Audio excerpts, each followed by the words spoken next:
Now we head back to the federal election and to the seat of O'Connor, where Nationals candidate Tony Crook has beaten veteran Liberal MP Wilson Tuckey. But Mr Crook now has another fight on his hands. Tony Abbott wants him to support the coalition, but the Kalgoorlie-based MP is holding out until Mr Abbott makes a $900 million commitment to regional WA. He joined me in the studio earlier. Tony Crook, welcome to Stateline. Thank you. So are you a Nationals MP or an independent MP? I hopefully have been elected to the seat of O'Connor as the WA's National MP. So what does that mean? Well, I'm going to Canberra as the member for the WA Nationals. The Nationals federally are a federated body, and the WA Nationals are a part of that federation, but we are autonomous in our own right. So I am proudly a WA National, and why wouldn't you be, given what they've achieved in Western Australia? But you are, it's fair to say, you're from the Conservative side of politics, aren't you? So I think that could be said, yes. I mean, does it then defy reality to think that you would lend your support to anybody but a Tony Abbott coalition government in Canberra?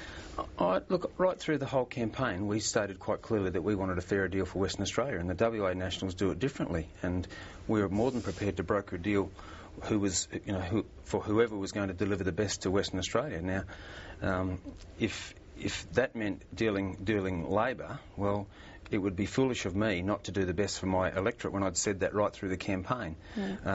Julia Gillard has clearly stated that the mining tax is remaining on the table. When I had a conversation with her on Monday, she said it's remaining on the table, and I said, well, our point of difference is right there. There's no further discussions to be had. We're asking for royalties for regions to be matched, and it's not a particularly big ask. We're asking for $860-odd million, given the amount of money that Western Australia contributes to the federal economy. I think that's not a big ask at all. Why would a federal government give regional Western Australia $50 million annually if it didn't give it to Queensland or Victoria? I mean, is this not just... it seems slightly sort of pie-in-the-sky territory. I would argue, Eliza, that that's already happening.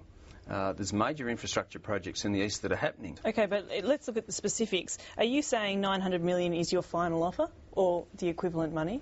I mean, is that just like when you barter anywhere and somebody starts very high and somebody else comes in low and then you decide in the middle, or is that it? No, we're not buying shoes at a flea market, Eliza. We're talking. Well, it does sound a bit like this in these negotiations at the moment. Well, we're talking about a project that is delivering to regional Western Australia, and we're not talking about small community projects. We're quite happy to talk about major infrastructure projects, and the Ord River is a classic case in point.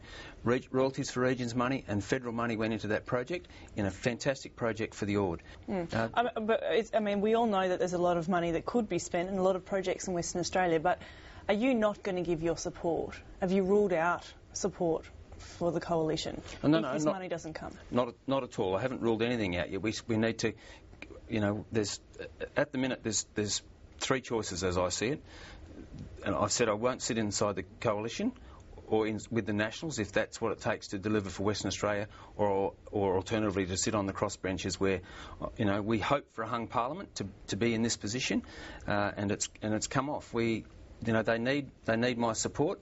Happy to support them. What's your bottom line then? I mean, what have you said to Tony Abbott? Well, I had a conversation with Tony Abbott about 2 o'clock today, a very convivial conversation. He acknowledged, and I asked him if I could use his words to a certain extent without quoting him. He acknowledged that Western Australia is delivering for the rest of the nation. But did he put money on the table? He acknowledged that the GST needs to be looked at. And he also said that he's been in discussions with Colin Barnett about that. But that's a long way from saying I'll give you that money, isn't it? Oh, of course it is. Of course it is. There's lots of conversations to be had. I'll be meeting with him on Monday as well. But are you actually going to hold off support in this situation? You say you hope for a hung parliament. Are you going to hold out unless you get this money? Well, that's our current position. We need to have some conversations about that in the next couple of days. There's no reason at all to rush into this. But are you going to budge on that $900 million, or is that your final offer to Tony? You keep putting it up, Eliza. Well, because that's what you're running on. But well, that's absolutely. I want to know if that's it, or if there's no deal. That's exactly right. We campaigned strongly on this. our reverse the rip-off policy really hit a chord with people. Our Royalties for Regions program is worth $860-odd million this year. It's capped at $1 billion for infrastructure in regional Western Australia. I just want to leave you with one thing. In 2008, Warren Truss, the leader of the National Party, told Brendan Grills via the front page of the Sunday Times, anyone who seeks to do business with Labor gets hurt. Are those words ringing in your ears? Well, I'm not dealing with Labor now at all. But that's a pretty clear threat from head office. I would argue to Warren, and maybe we should think about this federally, wouldn't the Labor Party be far safer in the clutches of the National Party than in the clutches of the Greens? OK. Tony Crook, thanks for your time. Thanks very much.